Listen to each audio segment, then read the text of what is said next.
Hi friends, എല്ലാവർക്കും blue വാലിയുടെ പുതിയ വീഡിയോയിലേക്ക് സ്വാഗതം. നമ്മളിപ്പോൾ നിൽക്കുന്നത് ശ്രീ തമ്പുരാൻപാറ ട്രക്കിംഗ് സെൻറ്ററിലാണ്. തമ്പുരാൻപാറ ട്രക്കിംഗ് സെൻറ്റർ ഇത് DTPC അണ്ടറിൽ വരുന്ന ഒരു സ്ഥലം കൂടിയാണ് കേട്ടോ. ശരിക്കും ഇത് ഇതിൻ്റെ ആർച്ചൊക്കെ താഴെയാണ്. ഇതിൻ്റെ തുടക്കമൊക്കെ താഴെ ഒരു ആർച്ചുണ്ട്, അത് നമ്മൾ പിന്നെ കാണിക്കും. ഇവിടെ നിന്ന് ഒരു ട്രക്കിംഗ് ആയിട്ടാണ് പോകുന്നത്. കുറേ പടികളൊക്കെ ഉണ്ട്. പിന്നെ നമ്മൾ ആദ്യമായിട്ടാണ് എത്ര പടികളുണ്ടെന്ന് അറിയുന്നത്. അതുകൊണ്ട് 100 എത്രയോ പടി ഉണ്ടെന്ന് പറഞ്ഞു കേട്ടിട്ടുണ്ട്. ഏറെ വൈറലായിക്കൊണ്ടിരിക്കുന്നതായ സ്ഥലമാണ് ഈ തമ്പുരാൻപാറ. ശരിക്കും ഇതിൻ്റെ പൂർണ്ണമായിട്ട് താഴത്തെ ആർച്ചിൽ എഴുതി വെച്ചേക്കുന്ന പേര്, ശരിക്കും ആർച്ചിൽ എഴുതി വെച്ചേക്കുന്ന പേരെന്ന് പറഞ്ഞാൽ ശ്രീ ആയിരവല്ലി തമ്പുരാൻപാറ ക്ഷേത്രം എന്നാണ്. യഥാർത്ഥത്തിൽ അതാണ് യഥാർത്ഥ പേര്. ഞാൻ ഒന്നുകൂടെ പറയാം, ശ്രീ ആയിരവല്ലി തമ്പുരാൻപാറ ക്ഷേത്രം. ഇങ്ങോട്ട് വന്നു കഴിഞ്ഞാൽ ചുടുകല്ല് കൊണ്ട് തറ പാകി കുറച്ച് തറയും കുറേ പടിക്കെട്ടും വാട്ടർ അതോറിറ്റിയുടെ പൈപ്പും എല്ലാം കൂടി കുറച്ച് റബ്ബർ തോട്ടമൊക്കെ ഉണ്ട് ഇവിടെ കേട്ടോ. കുറച്ച് റബ്ബർ തോട്ടവും ശരിക്കും പടിക്കെട്ടുകളൊക്കെ ഉണ്ട്. പിന്നെ ഇങ്ങോട്ടുള്ള വഴിയെന്ന് പറയാൻ ഗൂഗിൾ മാപ്പ് നോക്കി വരുന്നതായിരിക്കും നല്ലത്. പല സ്ഥലത്തുനിന്ന് വരുന്നവർക്ക് പല വഴിയാണ് ഇവിടെ കാണിക്കുന്നത്. നമ്മൾ കിളുമാനൂർ ഭാഗത്തു നിന്നാണ് വന്നത്. അതുകൊണ്ട് ശരിക്കും കിളുമാനൂർ ഭാഗത്തു നിന്ന് വരുന്നവർക്ക് ശരിക്കും നമ്മൾ വെമ്പായത്ത് വരേണ്ട ആവശ്യമില്ല. അതിനു മുമ്പ് തന്നെ ഗൂഗിളിൽ മറ്റൊരു വഴി കാണിക്കും, ഒരു ഷോർട്ട് കട്ട് വഴി കാണിക്കും. ആ വഴിയെ കയറി വന്നാൽ മതി. ഒരുപാട് ചെറിയ ഷോർട്ട് കട്ടുകളും കൊച്ചു വഴിയൊക്കെ ഉള്ളതുകൊണ്ട് ഗൂഗിൾ മാപ്പ് നോക്കി വരുന്നതായിരിക്കും നല്ലത്. ഇല്ലെങ്കിൽ ഇവിടെയുള്ള ആരത്തെങ്കിലും വഴിയൊന്ന് ലൊക്കേറ്റ് ചെയ്യണം. ഇന്ന് എൻ്റെ ഇവിടെ ഉള്ളത് ആ തൊപ്പി വെച്ച് പയ്യെ. എങ്ങനെയുണ്ട്? അങ്ങനെ കയറ്റാണ് ഗൈസ്. നമ്മുടെ വീഡിയോയിലൊക്കെ ഇടയ്ക്കിടയ്ക്ക് മാത്രം മുഖം കാണിക്കുന്ന ഒരു പയ്യനാണ്, എൻ്റെ ചേട്ടൻ്റെ മോനാണ്. പൂർണ്ണമായിട്ടും ഇന്ന് ഇവനെ കൂടെ ഉൾപ്പെടുത്തിക്കൊണ്ടാണ് നമ്മൾ ഇന്നത്തെ വീഡിയോ. നമ്മൾ കയറി വരുമ്പോൾ ചെറിയൊരു നിരന്നൊരു പാറയും അവിടെ ചെറിയൊരു വ്യൂ പോയിന്റ്. വെമ്പായത്തെ കുറച്ച് പ്രദേശങ്ങൾ കാണാം. ഉൾനാടൻ ഗ്രാമപ്രദേശങ്ങളാണ്. വെമ്പായത്തിനുള്ളിലോട്ടുള്ള പ്രദേശങ്ങൾ ഇവിടെ നിന്ന് കാണാൻ കഴിയുക. ഇതാണ് കേട്ടോ സ്ഥലം. ഇവിടെയൊക്കെ കുറച്ച് ആൾക്കാരുണ്ട്. ഇതാണ് ആ ചെറിയൊരു പാറ. താഴോട്ടൊന്നും വലിയ ആഴമൊന്നുമില്ല, ചെറിയൊരു പാറയും ചെറിയൊരു കുഴിയൊക്കെ ഉള്ളത്, വലിയ കൊക്കയൊന്നുമില്ല. ഇതാണ് അവിടുത്തെ ഒരു ചെറിയൊരു വ്യൂ പോയിന്റ്. താഴത്ത് കയറി വരുമ്പോൾ ഇവിടെ ഒരു തുളസി തറ കാണാം. ഇതാണ് തുളസി തറ. ജീർണതാവസ്ഥയിലാണ്. അത് കഴിഞ്ഞ് പിന്നും കുറച്ച് പടികളും പാറയും. ഇവിടെ ശരിക്കും ഒരു കൈവരിയൊക്കെ ഉണ്ട്. ഇപ്പോഴത്തെ ഇതായിട്ട് വെച്ച് പിടിപ്പിച്ച കൈവരികളാണ്. ശരിക്കും ഇത് അനങ്ങുന്നുണ്ട്. ബലവത്തായെന്ന് നല്ല തോന്നുന്നു. ഇവിടെ ചെരുപ്പൊക്കെ പോയി ഇടണമെന്ന് അറിയില്ല. നമ്മളൊരു ബോർഡില്ല. പാദരക്ഷകൾ പുറത്തിടണമെന്നൊരു ബോർഡുണ്ടാക്കി നമുക്ക് ചെരുപ്പൊക്കെ ഊരി വയ്ക്കാം. കാരണം ഇത് ക്ഷേത്രഭൂമി ആയതുകൊണ്ട്. അടുത്തെങ്കിലും ചോദിച്ചു നോക്കാം അല്ലേ. എനിക്ക് നൊസ്റ്റാൾജിയ തോന്നിയതാ. ഇവിടുത്തെ ഒരു കായ കേട്ടോ, ഉരുത്ത കായ. സ്കൂളിലൊക്കെ പഠിക്കുന്ന സമയത്ത് ശരിക്കും പറിച്ച് തിന്നുമായിരുന്നു. കട്ടാരക്കാന്നാണ് നമ്മുടെ നാട്ടിലൊക്കെ പറയുന്നത്.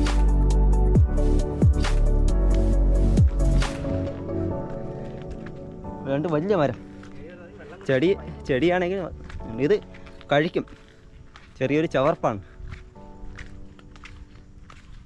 ശരിക്കും ഇവിടെ പാറ തീർന്നില്ല. ശരിക്കും ഞാൻ വിചാരിച്ചത് ഈ പാറ ഇവിടെ തീർന്നെന്ന്. ഇവിടെ വ്യൂ പോയിന്റും തീർന്നതാണ്. കൈവരിയിലൊക്കെ ഉണ്ട്. കൈവരിയൊക്കെ ഒടിഞ്ഞു കിടക്കുന്നു. എല്ലാം നശിപ്പിച്ചിട്ടുണ്ട്. ആൾക്കാർ സുരക്ഷയ്ക്ക് വേണ്ടി ചെയ്തു വെച്ചതാണ്. പക്ഷേ എല്ലാം ആൾക്കാർ തന്നെ നശിപ്പിക്കും. നല്ല വ്യൂ തന്നെയാണ്, കുഴപ്പമില്ല. നമ്മൾ വന്നൊരു മഴ സമയത്താണ്. ഇപ്പം മഴ മാറി നിൽക്കുന്നതുകൊണ്ട് നമുക്ക് വീഡിയോ എടുക്കാൻ പറ്റും. ഇവിടെ കോടയൊക്കെ ഉണ്ടോ ഇല്ലൊന്നും അറിയാൻ വയ്യ.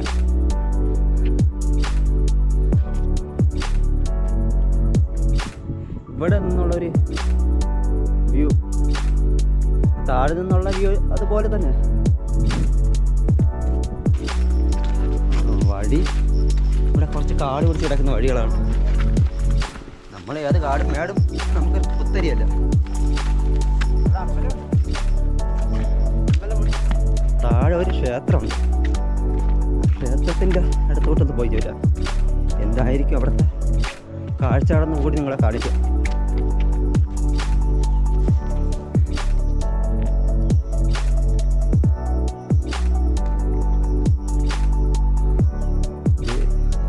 ഒരു കൽവിളക്കും ശിവപ്രതിഷ്ഠയാണ്. ഓം നമ ശിവ എന്നിവിടെ എഴുതി വെച്ചിട്ടുണ്ട്. നമ്മൾ ചെറുതായിട്ടൊക്കെ ഒന്ന് എടുക്കാം. ഒരു പാറയുടെ അടിവശത്തായിട്ട് ഒരു ശിവപ്രതിഷ്ഠ. കൂടുതലൊന്നും നമ്മൾ ശിവപ്രതിഷ്ഠ ആയതുകൊണ്ട് എടുക്കുന്നില്ല. ഇവിടെ വലിയ കോടയൊന്നും വരാൻ സാധ്യതയില്ല. ഇവിടെ വലിയ കോടയൊന്നും വരാൻ സാധ്യതയില്ല. നീ ഉച്ച സമയം ആയതുകൊണ്ടാണെന്നറിയില്ല, കോടയൊന്നുമില്ല. പിന്നെ ഇവിടെ ചെറിയൊരു കാറ്റുണ്ട്, ചെറിയ മഴക്കോളുണ്ട്. അതുകൊണ്ട് ഒരു അടാറ് ലുക്കുണ്ട്. ഇത്ര വലിയ നമ്മൾ ചെരുപ്പ് വീഴും. എന്തായാലും നമ്മൾ ചെരുപ്പ് ഊരി ഇട്ടിട്ട് മുകളിലോട്ട് പോവാം.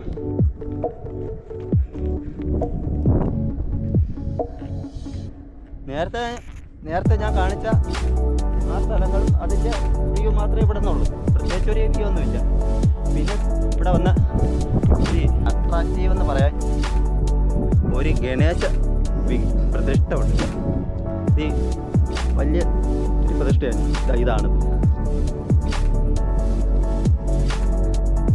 ഇവിടെ ഒരു വ്യത്യസ്തമായിട്ടൊരു പ്രതിഷ്ഠയാണ്.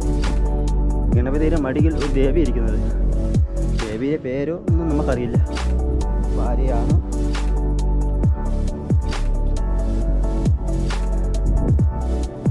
ദേവിയുടെ പേരൊന്നും അറിയില്ല, അതുകൊണ്ട് കൂടുതൽ നമ്മൾ പറയുന്നുമില്ല. ഇതൊരു അട്രാക്റ്റീവ് തന്നെയാണ്, വലിയൊരു പ്രതിഷ്ഠ.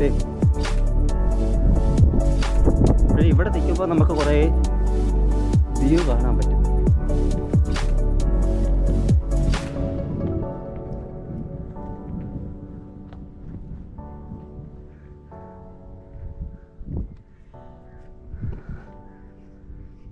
അങ്ങ് അകലേക്ക് കുറേ റബ്ബറൊക്കെ മുറിച്ചിട്ട കിടന്നും അതിൻ്റെ പച്ചപ്പും താഴെ ഒരു കോരയുടെ അവശേഷിപ്പും ഒക്കെ ഉള്ളു.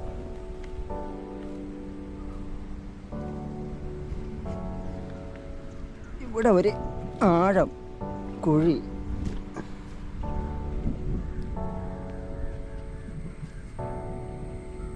റോഡ്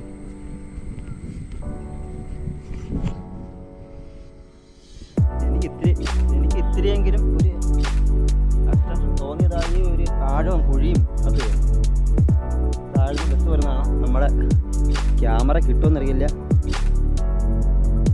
ആന വണ്ടി പോകുന്നൊരു കാഴ്ച അതിമനോഹരം. എന്തായാലും തൊപ്പി വെച്ച പയ്യെ റീൽസ് ഇടാൻ വേണ്ടി വീഡിയോ ഒക്കെ എടുത്ത് മറക്കുകയാണ്. റീൽസ് ഒന്നും ഇല്ലെന്ന്, എന്നാലും ഫോട്ടോയും സെൽഫിയും എടുത്ത് മറക്കുകയാണ്. ഇതാണ് ഇവിടുത്തെ ഇതിൻ്റെ മുകളിൽ ഒരു ദൃശ്യം. ഇതൊന്ന് ഒന്നുകൂടി നിങ്ങളൊന്ന് കാണിക്കാം. ആ കാണുന്ന അവിടെ ഒക്കെ തിരുവനന്തപുരം സിറ്റിയുടെ ഏതാണ്ട് ഒരു വിദൂര ദൃശ്യം മാത്രമാണ്. നമുക്ക് ഗൂഗിൾ മാപ്പ് നോക്കി ഒന്ന് പറയാവുന്നത് മാത്രമേ ഉള്ളൂ. ഒന്നും കാണിച്ചു തരാൻ പറ്റത്തില്ല, അത്ര അകാലയാണ്. ഏകദേശം വിദൂര ദൃശ്യം മാത്രം. ഈ വീഡിയോ ഇഷ്ടപ്പെട്ടെങ്കിൽ നമ്മളൊന്ന് സപ്പോർട്ട് ചെയ്യണം. നമ്മൾ ബ്ലൂ വാലി ഇവിടെ വൈൻഡപ്പ് ചെയ്യണം. ടാറ്റാ.